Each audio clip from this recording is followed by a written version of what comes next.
Welcome to the podcast, From One Mother of an Addict to Another. This is a space of sharing heartfelt personal experiences, insightful thoughts, and powerful suggestions, which can hopefully assist and offer strength navigating your journey alongside a loved one facing addiction and mental illness. Hi, welcome to the episode Navigating Low Self-Esteem in Adolescence. So today I'm going to be discussing the topic of low self-esteem in our kids. And it actually can be any addict that you have a relationship with and where their low self-esteem seems to come into play as well. So the story that I'm going to share with you is about a kid who really smart kid. I mean, like got into a really great Ivy League college and couldn't finish. Came home after his second year, basically struggled through the second year, barely made it, parents pushing him, and he just couldn't make it. Felt horrible about himself, had a lot of depression, and he had a lot of feelings of guilt, not being able to finish school, not being able to complete what he had started, letting down his family, letting down his parents for what they thought he should be or what he should do, or their circle of friends or their environment of what's expected of their child and everyone else's. That is a big factor when it comes to dealing and coping with a kid that has low self-esteem. It's bad enough that they feel inadequate about themselves, but then you factor in what us as parents don't mean it, but we want the best for our kids. So here we are kind of pushing them along to reach the goals we want for them, to go to the schools we want them to go to, and not have them want it more than we want it for them, which goes for everything. But low self-esteem is such a factor in the addiction and where this comes from and stems from and adds to, and how you can have low self-esteem and depression without being on drugs, 100%. When you add the drugs in, that makes it 10 times worse. So when we talk about low self-esteem, I mean, I remember it's not something that all of a sudden that your kid like is 23, 22 years old and they have this low self-esteem. It's been manifesting and you've been seeing it for a while, but it was like subdued. It was like being held down. It was like, okay, we've got this under control. No, you don't have this under control because it's not for you to control. It's for your kid to control. And yeah, a lot of people are experiencing this with their kids on social media and how they have to keep up with their friends. And I don't know about you, but all I've seen on social media is anytime I've seen couples, they look happy as can be. Oh, their families and they're going here and they're going there and everything's perfect. Those are like the worst scenarios. I am telling you, I've seen horrible things come from those situations, be it divorce, be it whatever it is. Those are fake. Okay. Not everyone's happy all the time. Okay. Not everyone's traveling all the time. So those are just blinding, covering up things that are really going on, and they need to make themselves feel better to put good stuff out there so everyone can see how wonderful things are when in fact they're really not. So let's talk about how we get to this low self-esteem, what we as parents can handle, what's our role in this, and where do we go for professional help. Now, my story was I started seeing stuff in like more 8th grade, towards the end of 8th grade. I saw a little bullying, which I did take control over. That he stopped. But definitely going into 9th grade, it was not good. lots of crying on and off, couldn't cope with his emotions, felt worthless, felt like a loser, felt like he didn't have friends. He was disassociated himself from a lot of people that he was friends with. When I would leave the house, he would start to cry as if I was leaving him alone. And I started seeing some depression. The depression was he wasn't getting out of bed much, maybe the hygiene as well. Never took responsibility for hygiene, and be it for brushing your teeth or changing your clothes, not wearing the same clothes, smelling good, showering properly. I could go on and on. So never taking into consideration what you really look like, looking at yourself in the mirror and liking what you see. So it doesn't matter if you're, male or female, any kid, any adolescent can experience these things. So basically, I was there listening, thinking that by him getting it out, that would make it better. It didn't make anything better. I didn't even realize for times how long I was sitting there listening to him. And all he wanted to do was ramble on. He didn't want feedback. He didn't want tools how to make this better. He didn't want to go get help. He just wanted to talk to me about it. And if he got it out, it still didn't help him, make him feel better. And all it did was drive me crazy. I could not listen anymore. And if I said that to him, I said, listen, I need to get you help because this is something that I can. Oh, what do you mean? You don't want to listen to me? You don't love me? You don't want to, you can't listen to me? Seriously, as a mother? I mean, he would go on and on and on. And the thing is that at times you need to cut that conversation fast and not let them go to that place where you become a therapist. You are not doing them any service by becoming a therapist, because all it is it's making you feel like, oh, okay, I did that. Maybe that's all he has to do. They let it out, and maybe that's all that's needed. Oh, okay, he's home from school a couple of days a week. It's not so bad. He's just tired. He just doesn't feel like going to school. Nothing's really going on. I heard all these things. And he wouldn't listen. I tried to get him to therapy. He went once or twice. He diagnosed himself. He's too smart for this. He knows exactly what's wrong with him, and he's not depressed. And yes, he was. Now, what's better about today than was 14 years ago is that you could get online. So basically, if I had that at the time, I would just turn the laptop on and make him sit in front of a therapist, and he could do it that way instead of having to drag him into a therapy session with someone that he would always claim, oh, he's so stupid, he doesn't know what he's talking about, this person, And then it's always like, back then it was like, oh, well, we can't really talk to you about it. And even though they're underage, oh, we're really not supposed, really? Well, then why am I getting help with you? Because how am I supposed to help my kid if I don't know what's going on? So the things that I've learned and experienced through other parents as well, and is number one, do not get into long argumentative conversations with your kid. On drugs, off drugs, it's not worth it. And it's not going to help resolve anything. If you can, the best time to get them help is when they're starting this low self-esteem, which is typically middle school. That is the best time to get yourself the proper help and them. So you could learn how to answer, respond, cope with things that are going on, and know what to do. Everybody has a different scenario. So nothing's cookie cutter in anything with mental health. I love when they have these checklists. What checklists? What checklists? People always say, well, what should I look for? Help them.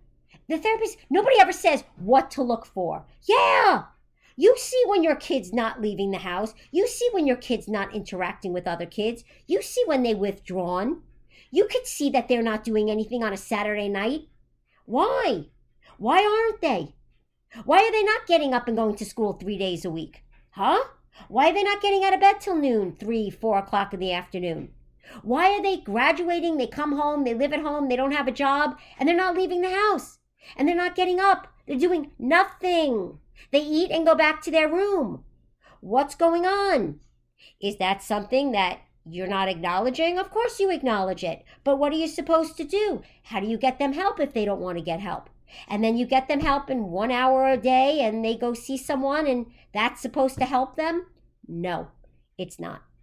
They need professional help and they need to go somewhere to have this professional help because they need it just like an addict. They need it for a long period of time. Changing low self-esteem is not going to happen overnight.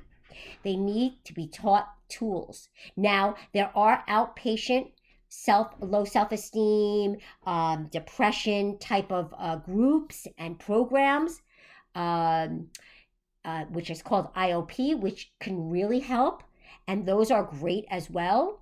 If you feel confident in living with this adolescent and that they're willing to take part in the family, be a part of what's going on in the home, be a part of the family itself as a unit, and not feel like an outcast or that they don't want to be there, they feel judged.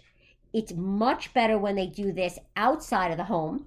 But if you feel that you have to hold on a little longer and are not ready for them to go somewhere for this type of help out of the home, then IOP is a great first start. This could be done when they're in high school. This could be done when they're in middle school with a specific therapist that could teach both of you, the parent and the child, how to communicate better and how you could help build the kid's self-esteem. Now, I've heard from child psychiatrists before, and they claim that when they catch this early enough, they can do this. Now, we have our own ideas of what we want for our kids. Some people put very high expectations on their kids. Okay, so they do that. Is that a horrible thing? No. It becomes horrible when it's not for the right type of kid. And that kid isn't responding well to it. And instead of them making feel like, oh, you are smart enough, you can do this, you can perform better, it's like, why didn't you do that? Why aren't you doing it this way? Why didn't you go to class? Why didn't you do the extra help work? Why didn't you do the extra credit work? Why didn't you do your project and take longer? Why didn't you do it this way and you did it that way? Those are two different ways of speaking, as you can see, and it's kind of hard to see that when you're in it. Also, let's bring into the factors of this. Okay, you have other kids you're raising in your home. You're trying to keep your relationship with your husband. That's volatile. You're working full time. You got to worry about feeding, putting food on the table, clothes on everybody's backs, perform at work, and be a therapist for your kids. Okay, well, I don't know about you, but you can't succeed in everything. No way, no how. It doesn't happen. But something like this definitely has to be at the forefront. And if you can't put the time in, which is totally understandable, or acknowledge how severe this is and that no one's growing out of it, it's only getting worse. I actually didn't realize it at first.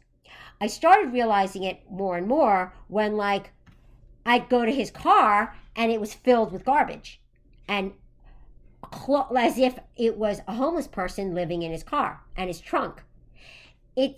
What happens is people get so depressed to the point where taking a piece of paper, it's fatigue. It's definitely fatigue. I know what it is from COVID. So basically, you cannot move. You basically are paralyzed. So that is a problem. And that is something you cannot help someone solve. They have to get out of it. And if they can't mentally be in that state of mind, you have to get them help to get out of it. And that's where the proper help comes into play. Now, again, 1 hour a week is not going to help a kid that's sitting there in high school that's crying on and off. You could tell they feel crappy about themselves. They say things like they have no friends. They're not going out at all. You see them withdrawing a lot from the family. They're not close to their siblings. They're argumentative. They don't want to listen. They have their own point of view, and they are not willing to hear anything else but that. There are problems, and they need to be addressed sooner than later. Sometimes I used to say, I wish I had like a military school where I could just put this kid in this school and they watch him 24/7. It's just not reality. You can't watch someone 24/7 to make sure that they don't make the wrong moves, that they're not impulsive, that they do the right things and they don't sabotage themselves. It's impossible for us as parents to do that. But, low self-esteem and trying to get attention and getting it in the wrong way and getting it from the people that are also trying to get attention often is comforting to people, right? Because they don't want to be with the kids that are doing the right things because that makes them feel worse because they're not there. They don't feel like they could do that. They don't feel as confident as those kids. So they're going to go with the kids that are misbehaving, that are doing the wrong things because that makes them feel better because they're part of something that's kind of how they feel. So basically, what you learn from this takeaway is you can't solve this. You could listen. I love when I hear all these, I've been reading and listening to some people speak about, low self-esteem and how the parents, how to say things. You could say things exactly the way this checklist is telling you to say something. That does not mean that their self-esteem is going to go way up. It's not going to happen that way. At least I don't believe so. No, I'm not a therapist. No, I do not have those credentials. Thank you. So I just want to state that fact. But I have seen from my experiences that is not how it's going to play out. How this is going to play out is if your kid is still in middle school and you're listening to this, then you still have time to be in that position as a parent to assist in their self-esteem. Yes, by saying, what do you want to do? What do you like to do? What are your hobbies? Not you have to do this, you need these kind of after school activities in order to get into this school, and you need to be overwhelmed, and you need to have all these things on your credentials, and how are you going to get an internship if you don't get an A in that, and a B in this, and you don't take this class and this AP class, and you have to have these kind of after school activities, and you have to be president of that. No, that's not how self-esteem is going to be built. What about this? Let's sit down. What are your talents? What are you actually good at naturally? See, I always think about like a lot of people have these wonderful talents, right? And they often aren't used because they're not maybe as thought of as productive or looked upon as something as like a real skill. When in fact, drawing can be unbelievable. I remember this girl, she drew my son's friend in high school. Unbelievable. She didn't go to a regular college. She went to a college, and how she taught kids, she teaches kids, it's therapy through art. Wow. She is so successful, is doing so well, and her parents allowed her to excel in what she was good at. Not what they thought would be successful. Not what they thought, what they wanted for their kid, but allowed their kid to make those choices. Now, I would constantly say to my kid, because he was so smart, okay, what are you doing? You got to do well in school. You got to get into this school. What school? You got to study for your SATs. He wasn't interested in that. I look back, that was the least of what I cared about. I don't care if he went to Ivy League school. Seriously, at the end of the day, I would just want him to be happy and wake up every day enjoying what he did every day. I wanted the best for him, just like you want the best for your kids. That doesn't mean because we ask them to work harder or succeed in a way that we thought they wanted to succeed was wrong. It's just that's not what's going to help them get their self-esteem up. They don't want to feel like they've let you down, you see, because they love you. They don't want to let you down. They're letting you down by not achieving what you want them to achieve, so that it spirals into lower self-esteem and feeling worse about themselves, looking at other people around themselves and seeing, oh, look what they're doing. They're already married. They're already having kids. Oh, they're already in a field that they're thriving in, or they're in grad school, or they're on their way to be manager of the store or a department, or they're opening up their own business. Okay, all those things sound wonderful. But to someone with low self-esteem, and they look around and see other siblings moving forward with their lives and they're not, then there's their low self-esteem. They got caught up in, I don't know what I want to do. I don't know who I am. I don't even know if I love myself. How do you love someone else if you don't love yourself? These are all the things that now have to be worked on, which is okay. Again, it's not anybody's fault. No one has done this to anyone, okay? People allow themselves to get to a place, or they have mental illness, or it's their personality and they're born with this, or they've developed it in somehow, or they've taken what you have said on a level that you never thought they would, or never expected them to, and never wanted them to feel this way. So it's not like you've gone out of your way to make them feel bad. You've wanted them to succeed, so whatever method you use to have them succeed might have affected how their lowest self-esteem got worse, or maybe not. But it gets to a point where you have to come to the realization that you can't do it. So either they get help. Once again, it's that scenario. Either you get help, or you're going to have to leave the house. And even if this person is 25, 30, whatever they are, living in the house, sure, they don't have any responsibilities. They don't have to worry about where their food, they don't have to worry about a roof over their head, the food they're eating. Yeah, they got it all. Because right now, they can't move forward. And that's not going to help them. And yeah, you want them to be a part of the family, and you want them to go on trips with you, and you want them to be there for the holidays. I get it. But again, you're still not helping them move forward, because all you're doing is saying, okay, come along. They're going to come along for the rest of their life because they can't do this alone. As you can see, they're not being able to move on with their life. They can't get out of the house. They can't get on with relationships. They can't get on with getting a job, any kind of job.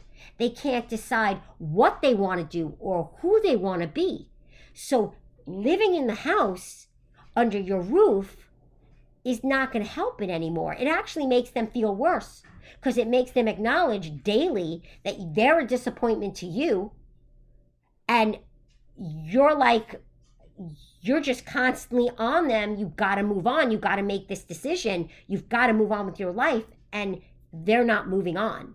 So the best thing to do is evaluate where your adolescent is, see where you're at in this. Make sure the family is a unit together, because a lot of times the siblings are like, why are you doing this? Why is he still living in the house? Why are you still enabling him? He needs to leave the house. And that is true.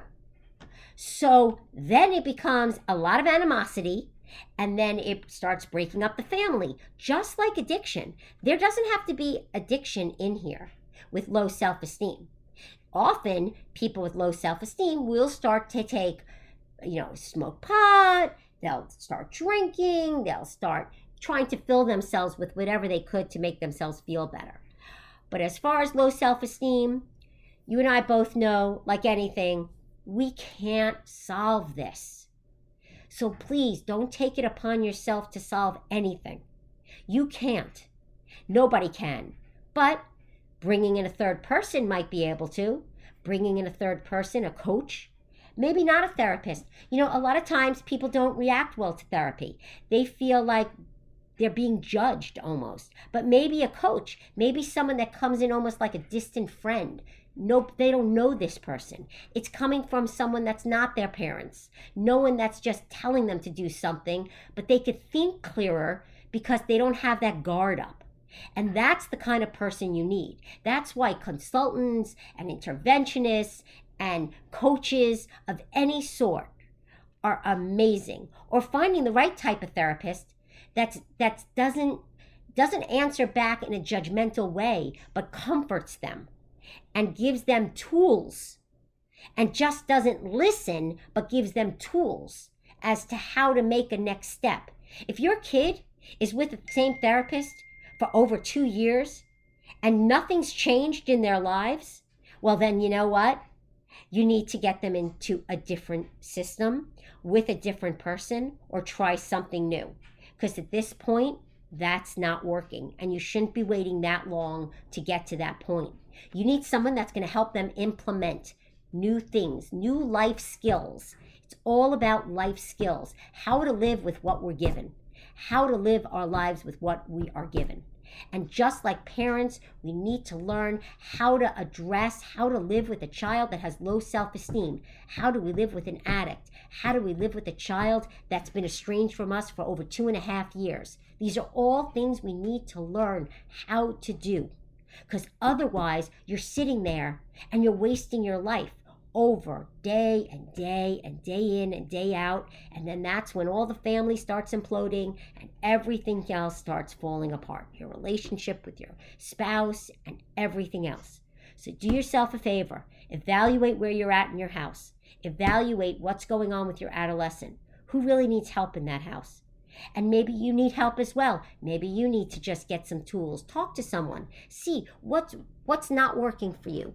Why you can or can't do what you could do. Why can't you control yourself and try to tell your kid that not make a comment. Just let them be. Or why can't you tell your kid that it's time to move on and they have a little bit of time to get out of here? And what's that timeline going to look like for them and how they're going to get there? Because I've heard people do that and then they back down. So that has done no good for anyone. That makes you feel like crap and that you haven't followed through on what you said, so then you failed. And then that adolescent has gotten no tools and can't look at anyone and respect them because they're not even abiding by their own rules. So let's evaluate that. That's a great place to start. You have done nothing wrong. There's nothing wrong any of us have done. It's just evaluating on a constant basis with all our kids. What can we do better? How are we going to change this? How can we make it better? Not you per se, but what can I do to help assist in bringing the proper support for this person to help them get on their way? Okay, hope this has helped. Have a great day and keep listening over and over again, because at every stage you encounter that stage over and over again, because these are the challenges we have as parents working with kids with mental illness, with addiction, and low self-esteem, which all is a part of these mental illnesses. Okay, have a great day. Thanks for listening. Thank you for joining me today on From One Mother of an Addict to Another. I hope this episode has brought you comfort, understanding, and a sense of connection. You're not alone in this journey. As mothers facing the challenges of addiction, we share a unique bond. Together, we can support each other through the ups and downs. If you found favor in this episode, explore more of my podcasts for stories, insights, and shared experiences from mothers who have walked in similar paths. You're a strong and resilient mother. Your love for your child is unwavering. Take care, stay connected, and remember, there's a community here for you. Until next time, sending you strength and support on this shared journey.